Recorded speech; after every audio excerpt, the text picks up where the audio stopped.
فرمایا کہ نبی علیہ الصلوۃ والسلام کا پیشاب مبارک پاک ہے اور آپ کا خون مبارک پاک ہے.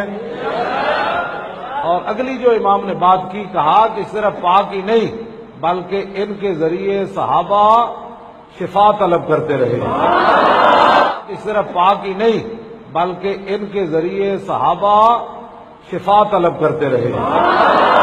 کہ صرف پاک ہی نہیں بلکہ ان کے ذریعے صحابہ شفا طلب کرتے رہے.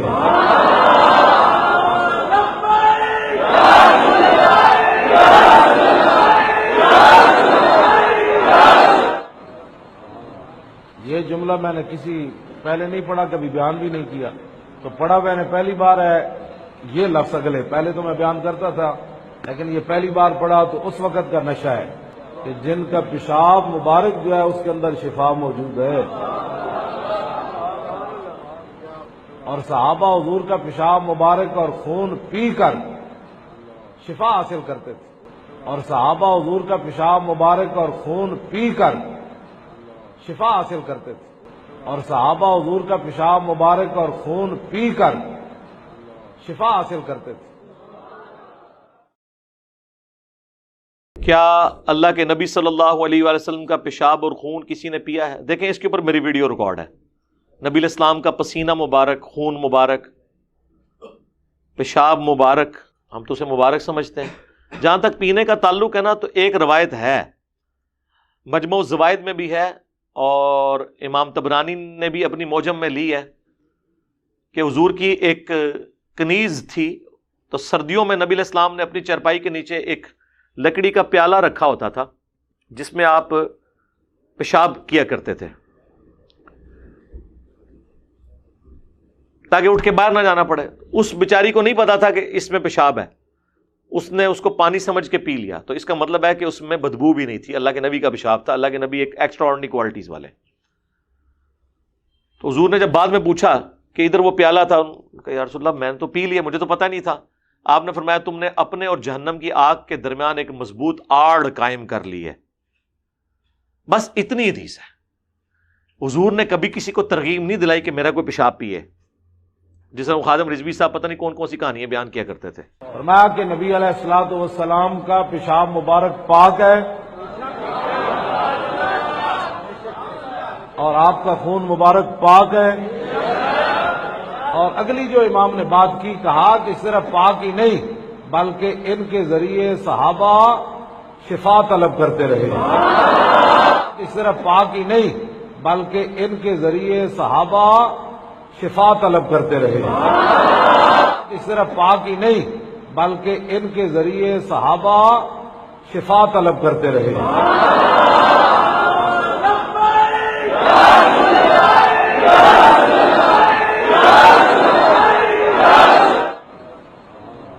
یہ جملہ میں نے کسی پہلے نہیں پڑھا، کبھی بیان بھی نہیں کیا، تو پڑھا میں نے پہلی بار ہے یہ لفظ اگلے. پہلے تو میں بیان کرتا تھا لیکن یہ پہلی بار پڑھا تو اس وقت کا نشہ ہے کہ جن کا پیشاب مبارک جو ہے اس کے اندر شفا موجود ہے.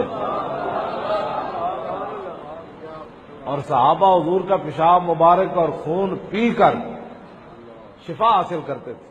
اور صحابہ حضور کا پیشاب مبارک اور خون پی کر شفا حاصل کرتے تھے. اور صحابہ حضور کا پیشاب مبارک اور خون پی کر شفا حاصل کرتے تھے. ایسا نہیں.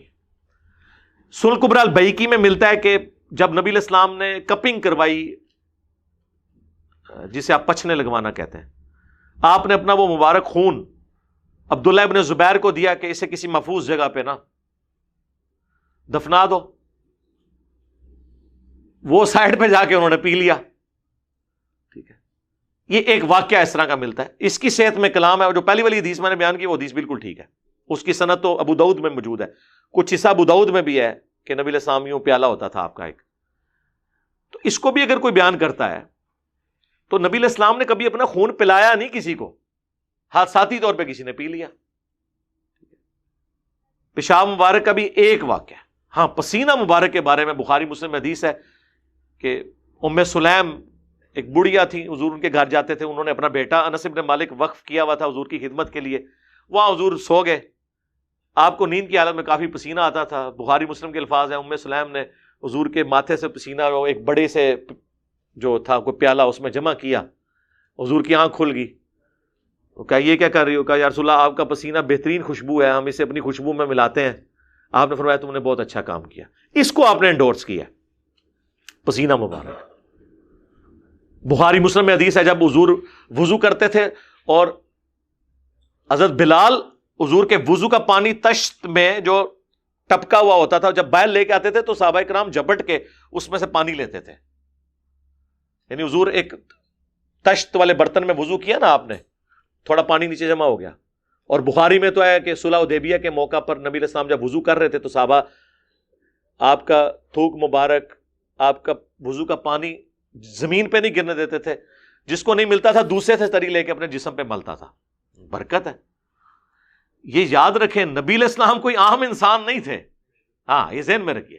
لیکن اس کی بنیاد پہ اگر ڈاکٹر طاہر القادری صاحب نے 2014 کے دھرنے میں اپنے ٹیشو پیپر سے پسینے جو ہیں وہ پونچھ پونچھ کے مریدوں میں بانٹے ہیں تو یہ تو بدعت ہے.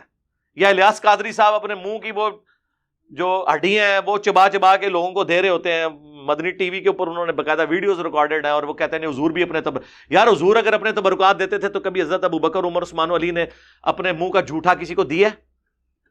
وہ حضور کی شان ہے. وہ تو صحیح بخاری میں ہے, انس ابن مالک سے ایک بال ایک تابی کو پہنچتا ہے اور وہ کہتا ہے اللہ کی قسم رسول اللہ کا ایک بال میرے پاس ہونا دنیا اور دنیا کے اندر جو کچھ ہے اس سے بڑھ کے مجھے محبوب ہے. حضور کے بال مبارک ہے. بخاری مسلم میں حدیث ہے حضور نے حجۃ الوداع کے موقع پر جب حلق کروایا تو حضرت ابو طلحہ کو بلا کے کہا کہ ان کو صحابہ میں تبرکن تقسیم کر دو. حضور نے اپنے بال خود تقسیم کرائے ہیں, لیکن یہ کہتے ہیں یہ عبد القادر جیلانی کا بال ہے, فلانے کا بال ہے. اور ابو بکر کا بال کدھر ہے بھائی؟ عمر کا بال کدھر ہے؟ علی کا بال کدھر ہے؟ اصل تو ولی اللہ وہ تھے, کہانیاں بنائی. حضور کی شان نرالی ہے. صحیح بخاری میں حدیث ہے ام سلمہ حضور کی بیوی نے حضور کی وفات کے بعد ایک ڈبیا کھولی جس میں چند بال تھے. انہوں نے کہا یہ حضور کے بال میں نے سنبھال کے رکھے ہوئے تبرکن, ہمارا جب بھی کوئی بندہ بیمار ہوتا ہے میں اسے گھول کے پلاتی ہوں, اسے شفا ہو جاتی ہے. صحیح مسلم میں ہے کہ حضور کا ایک کالا جبہ تھا کسروانی طیالسی. اسما بنت ابی بکر کہتی ہیں یہ اما عائشہ کے پاس تھا, میری چھوٹی بہن, جب وہ مر گئی تو میں نے یہ لے لیا. یہ حضور پہنتے تھے اور ہم اس کا دھون مریضوں کو شفا کے لیے پلاتے ہیں. حضور کے تبرکات. اب بال تو ڈائریکٹ تبرک ہے, اور حضور کے جسم سے لگا ہوا کرتا مبارک بھی, اس میں بھی شفا ہے. لیکن اس سے بزرگ تو نہیں ثابت ہو جاتے. اور نہ آپ نے اس طرح یہ کبھی نہیں ہوگا کہ وہ صحابی حضور کے قبر کی مٹی لے گیا ہو چاٹنے کے لیے, نہ یہ کام نہیں ہوا. جیسے حضور دنیا سے گئے ہیں پھر صحابہ کا وہ رشتہ حضور کے ساتھ بن گیا جو آج اہل حدیث کہتے ہیں. جب تک حضور دنیا میں تھے تو صحابہ کا حضور کے ساتھ وہ رشتہ تھا جو بریلوی کہتے ہیں. لیکن آج کا جو معاملہ, آج حضور دنیا میں آ جائیں, ہمارا کوئی پریشانی ہوگی ہم ڈائریکٹ حضور کے پاس جائیں گے. وہ کہتے ہیں لوگ حضور سے جا کے مانگتے تھے, کیوں نہیں, ہم حضور سے ہی مانگیں گے, سامنے ہونا. صحیح مسلم میں حدیث ہے حضور کو ایک صحابی وضو کرواتے تھے ربیہ, ایک دن سمندر رحمت جوش میں فرمایا سل ربیہ مانگ کیا مانگتا ہے؟ کہ رسول اللہ جنت میں آپ کا پڑوس مانگتا ہوں.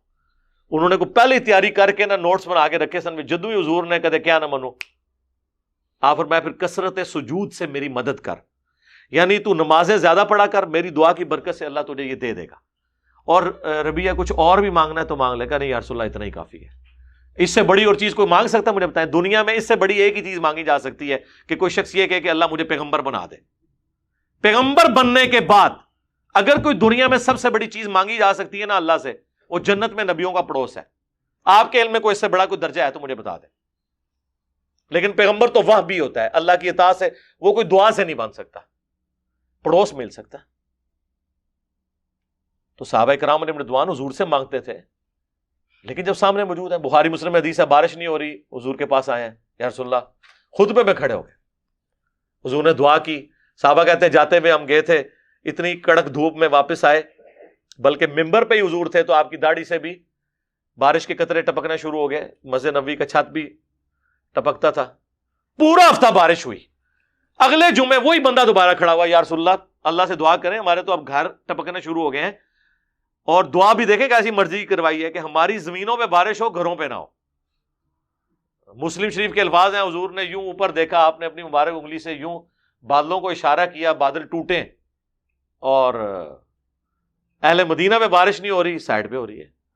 تو صحیح بخاری میں حدیث ہے، ایک صحابی کی پنڈلی کی ہڈی ٹوٹ گئی، حضور نے اس کو کسی اسائنمنٹ میں بھیجا تھا، اس نے واپسی پہ چھلانگ ماری قلعے کی دیوار سے، پنڈلی کی ہڈی ٹوٹ گئی. اسی حالت میں اس نے اپنی پگڑی کھول کے اپنے یعنی ہڈی کو باندھا، لنگڑاتا ہوا حضور کے پاس آیا کہ جی میں نے آپ کا کام کر دیا.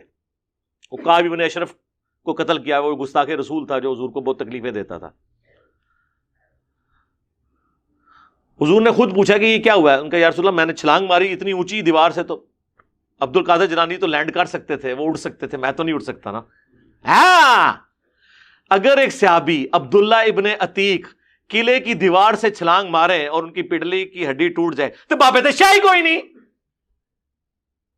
وہ تو نہیں اڑ سکے. یہ کہتے ہیں نا جی ایک صحابی کے گھوڑے کے قدموں سے جو خاک اڑتی ہے وہ اس کے نتنوں میں جا کے بیٹھے گھوڑے کے، تو اس کو کوئی گوس کتب نہیں پہنچ سکتا. تو عبداللہ ابن عتیق تو حضور کے تربیت یافتہ تھے، صحابی تھے، حضور نے خود ہی پوچھ لیا. ہم سے پوچھا، ہم کہتے ہیں یا رسول اللہ دیکھو کام بھی کیتا ہے، تھوڑے پیچھے لت بھی پنوا لی ہے. نہیں، پوچھنے پہ بتایا. اس نے فرمایا ادھر کا ٹانگ سیدھی کی، ہاتھ پھیرا. کہتے ہیں اللہ کی قسم اس طرح ہو گئی کہ کبھی ٹوٹی نہیں تھی. یہ صحیح بخاری میں. لیکن آج کوئی کہتا ہے جی قبر رسول سے جا کے میں نے کرنا ہے، تو میں نے ان کو کہا ہے کہ مولویوں کوئی ایک قربانی کرے نا، اس کی ٹانگ توڑواتے ہیں کسی مشین پہ، لے جائے روزہ شریف پہ ٹھیک کروا کے بتائے. نہیں ہو سکتا اس طرح. جب تک حضور سامنے موجود تھے ان سے کمیونیکیشن تھی. آج کمیونیکیشن ہے، ہمارا درود و سلام پہنچتا ہے ان تک. سنن نسائی میں حدیث ہے زمین میں فرشتے سیاحت کرتے ہیں، میرے امتیوں کا سلام میرے تک پہنچاتے ہیں. بخاری مسلم میں حدیث ہے جب تم درود شریف پڑھو گے زمین و آسمان میں، جب تم پڑھو گے السلام علیکہ ایھا النبی اور السلام علینا وعلی عباد اللہ الصالحین، تو ہر نیک بندے تک اللہ تمہارا سلام پہنچا دے گا. صلوات بر محمد وآل محمد، اللہم صلی علی محمد وعلی آل محمد. تو یہ سارے کام کرنے میں بڑے شیر ہیں. قبر کی مٹی مل جائے، گنبد خضرا کا رنگ مل جائے، اللہ دے بندیو اے قرآن اللہ دے نبی تو دے کے گئے نا، اینو بھی کھولو، اینو ہی کھولو. وہ مولانا اسحاق صاحب کا اگلے دن ایک کلپ بڑی اچھی وہ بات کر رہے تھے پنجابی میں، خیر مزہ آتا ہے. وہ کہنے لگے کہ جی کوئی شخص اپنے پیو نو کہ منو تیرے نال بڑی محبت ہے لیکن میں گل تیری کوئی بھی نہیں مننی. ابا بڈھا پانی مانگ رہا پیالے چ، کہنا ابا میں تیرے نال عشق کرنا پر پانی نہیں میں پلانا. تو ابا منے گا عشق؟ تو اللہ کے نبی آپ سے کیا چاہتے ہیں؟ قرآن وَأُوحِيَ إِلَيَّ هَذَا الْقُرْآنُ لِأُنذِرَكُم بِهِ وَمَن بَلَغَ. اے نبی تم فرما دو اللہ نے مجھے قرآن اس لیے وحی کیا تاکہ میں تم تک بھی اس کی دعوت پہنچا دوں، اور جس تک یہ دعوت پہنچ جائے قرآن کے ذریعے دعوت کرے. حضور تو ہمیں قرآن دے کے گئے. غدیر خم پہ قرآن اور اہل بیت، حجت الوداع کے اوپر غدیر خم میں صحیح مسلم میں 4 حدیثیں، المستدرک الحاکم میں حدیث قرآن اور سنت حجت الوداع کے موقع پر.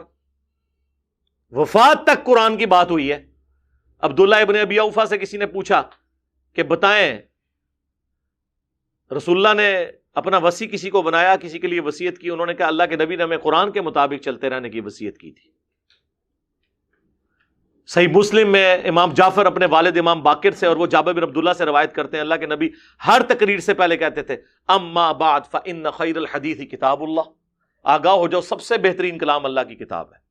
تسی کہتے ہو کلام بہو ہے، مثنوی مولانا روم ہے، خدا دانا ہے. وخیر الہدی ہدی محمد صلی اللہ علیہ وآلہ وسلم. سب سے ہدایت یافتہ راستہ محمد صلی اللہ علیہ وآلہ وسلم کا ہے. بدترین کام وہ ہیں جو دین میں نئے جاری کیے جائیں.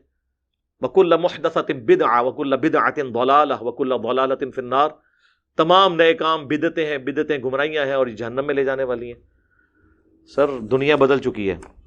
جمعے کی نماز کے بعد درود و سلام جو کھڑے ہو کر پڑھا جاتا ہے، اس میں میری ویڈیو دیکھ لیں. جمعے کے بعد صلاۃ و سلام پڑھنا تفصیل سے میں نے بیان کیا ہے، اس کا کوئی ثبوت موجود نہیں ہے. ویسے درود شریف آپ پڑھیں، ابو داؤد میں حدیث ہے کہ جمعے کا دن جو ہے وہ اللہ کے نزدیک ایک متبرک دن اس حوالے سے ہے، یوم مشہود ہے. اس دن آدم علیہ السلام پیدا ہوئے، اس دن فوت ہوئے، اس دن قیامت قائم ہوگی. جمعے کے دن مجھ پہ کثرت سے درود پڑھو، تمہارا درود مجھ پہ پیش کیا جائے گا. صحابہ نے کہا جب آپ مر جائیں گے اور آپ کی ہڈیاں مٹی میں مل جائیں گی، یہ الفاظ ہیں، تو کیا آپ کو درود پہنچے گا؟ تو آپ نے فرمایا ان اللہ حرم علی الارض ان تأکل اجساد الانبیاء، بے شک اللہ نے حرام کر دیا ہے مٹی کے لیے کہ وہ نبیوں کے جسموں کو کھائے۔ تو دروشی پہنچتا ہے، لیکن یہ جو مصطفیٰ جان رحمت پہ لاکھوں سلام ویسے کسی نعت کے طور پہ پڑھنا ہے، چاندے کے شعر کے علاوہ باقی شعر بہت اچھے ہیں، باقی سے یہ روٹین بنانا، یہ تو ظاہر ہے جب ایک شروعی ابو ہے تو یہ پھر سنت تو نہیں ہوگا نا، اور نہ آپ اس کو یہ اس طریقے سے لے کے چلیں گے۔ اللہم انی اسألک بانک انت اللہ لا الہ الا انت الاحد الصمد الذی لم یلد ولم یولد ولم یکن لہ کفوا احد وإلہکم الہ واحد لا الہ الا هو الرحمن الرحیم الف لام میم اللہ لا الہ الا هو الحی القیوم اللہم صلی علی محمد وعلی آل محمد اللہم اغفر لحینا ومیتنا وشاہدنا وغائبنا وصغیرنا وکبیرنا وذکرنا وانثانا اللہم من احییتہ منا فأحیہ علی الاسلام ومن توفیتہ منا فتوفہ علی الایمان اللہم ربنا آتنا فی الدنیا حسنہ وفی الآخرۃ حسنۃ وقینا عذاب النار ربنا آتنا من لدنک رحمۃ وہیئ لنا من امرنا رشدا اللہم احسن عاقبتنا فی الامور کلہا واجرنا من خزی الدنیا وعذاب الآخرہ۔ اے اللہ جن جن بھلائیوں کا سوال تیرے محبوب صلی اللہ علیہ وآلہ وسلم نے تجھ سے کیا، ہمارے حق میں، ہمارے ماں باپ کے حق میں، ہمارے بیوی بچوں کے حق میں، پوری امت کے حق میں قبول و منظور فرما۔ جن جن چیزوں کے شر سے تیرے محبوب علیہ السلام نے تیری پناہ طلب کی، ہم تمام کو ان چیزوں کے شر سے اپنی پناہ عطا فرما۔ پورے عالم اسلام کی خیر فرما، بالخصوص پاکستان کو اندرونی بیرونی خطرات سے محفوظ فرما۔ دنیا میں جہاں کہیں بھی مسلمان مظلوم ہیں، چائنا میں، کشمیر میں، فلسطین میں، شام میں، عراق میں، افغانستان میں، پاکستان میں، غیب سے ان کی عزت، آبرو، جان مال کی حفاظت فرما۔ حاضرین کے دلوں میں جو جو نیک اور جائز دعائیں قبول فرما۔ حاضرین کے جو چھوٹے بڑے رشتہ دار فوت ہو چکے ہیں اللہ، جتنے مسلمان آج تک فوت ہوئے تمام کی مغفرت فرما۔ سبحان ربک رب العزت عما یصفون وسلام علی المرسلین والحمد للہ رب العالمین وصلی اللہ علی النبی الکریم وعلی آلہ واصحابہ اجمعین الی یوم الدین۔